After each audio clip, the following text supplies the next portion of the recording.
Apa itu nation survival? Apa itu nation right? Apa itu nation interest? Bisakah kita membedakan ketiga hal itu tentang kebangsaan tersebut? Untuk mempertahankan hidup sebuah negara yang berdaulat utuh, maka kita setiap anak bangsa harus paham apa itu masalah kebangsaan. Kita mulai bahas dari nation interest. Apa yang dimaksud dengan nation interest? Nation interest adalah ke arah mana negara kita bergerak menuju.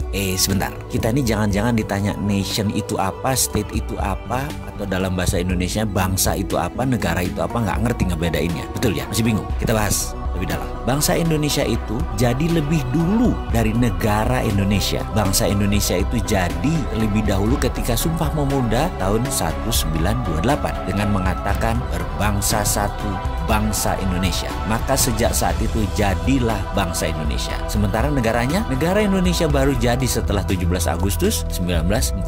Baru ada yang namanya NKRI. Baru ada negara atau state. Bangsa atau nation itu ada haknya, ada right-nya. Dan ini yang harus ditegakkan. Bagaimana menegakkan nation interest? Dalam jangka panjang, kita ini harus memiliki sistem bernegara yang kuat. Kita ini harus memiliki sifat bangsa yang penuh dengan kompetensi. Salah satu pentingnya bernegara adalah kita memahami prinsip bernegara. Yang membedakan negara Indonesia dengan Singapura, yang membedakan Indonesia dengan Cina, yang membedakan Indonesia dengan Amerika adalah prinsip bernegara masing-masing. Ada value yang ditanam di setiap negara. Ada prinsip yang dianut di setiap negara. Misalnya Bill of Rights-nya Amerika, Liberté, Égalité, dan Fraternité-nya Perancis. Cina dengan BRI-nya, Belt Road Initiative. Indonesia dengan Five Principle atau Pancasilanya. Kita sekarang melihat negara yang sulit dikontrol karena populasinya 1,5 miliar manusia, yaitu bangsa Cina. Bagaimana bangsa Cina ini supaya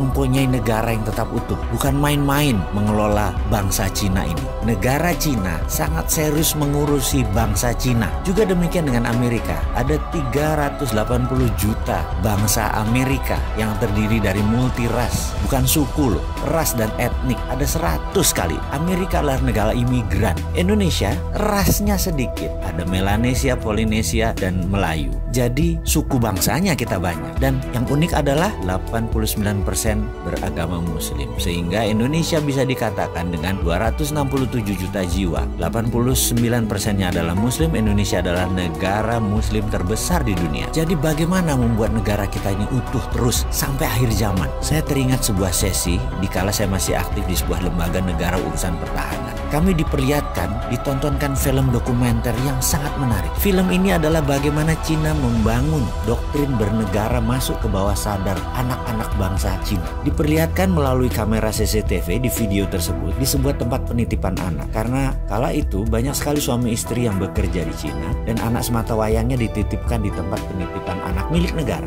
Anak itu usianya berkisar 3-5 tahunan. Ketika mereka sehabis makan siang, mereka pun tidur siang secara bersama-sama. Kira-kira jam 1-an kira-kira. Dan baru terlelap 15 menit lalu disetel lagu kebangsaan Cina. Ajaib, anak-anak itu bangun berdiri tegak sikap sempurna. Walaupun matanya tertutup, badannya doyong-doyong. Sampai lagu tersebut berakhir kira-kira 1,5 menitan. Lalu mereka melanjutkan tidur lagi. Dan ini bagi saya luar biasa sekali. Lalu ada di sesi lain. Mereka kan tinggal di rumah susun, yang apartemen itu. Dimana di sore hari banyak anak-anak lagi main basket, main bola, main tai chi, dan beragam aktivitas sore. Pada pagi dan siangnya, di tiang-tiang itu dipasang speaker toa banyak oleh sebuah tim. Ketika puncak kegiatan mereka kira-kira jam 5 sore, kembali diperdengarkan lagu kebangsaan Cina. Apa yang dilakukan? Anak-anak tadi yang lagi lari, lagi bergerak, tahu-tahu anak-anak itu semuanya diam, berdiri dengan sikap sempurna ketika lagu kebangsaan Cina tadi diperdengarkan. Mereka diam sampai lagu tersebut habis, selesai dinyanyikan. Dan mereka hanya diam saja di posisi masing-masing. Kalau lagi ke timur, yang ngadep timur, lagi barat, yang ngadep ke barat gitu ya. Dan ketika lagu selesai, mereka berhamburan kembali beraktivitas. Jadi apa yang kita bisa ambil dari pelajaran bernegara Cina kali ini? Ada baiknya ke depan lagu Indonesia Raya yang dinyanyikan adalah stansa 2 atau 3 stansa sekaligus. Lalu setiap anak bangsa mendengar lagu Indonesia Raya dinyanyikan, berdiri sikap sempurna, tidak goyang, tegak, gagah sampai lagu itu selesai. Inilah strategi survival of the nation. Keberlangsungan kehidupan berbangsa dan bernegara adalah perjuangan jangka panjang. Membentuk karakter ini kita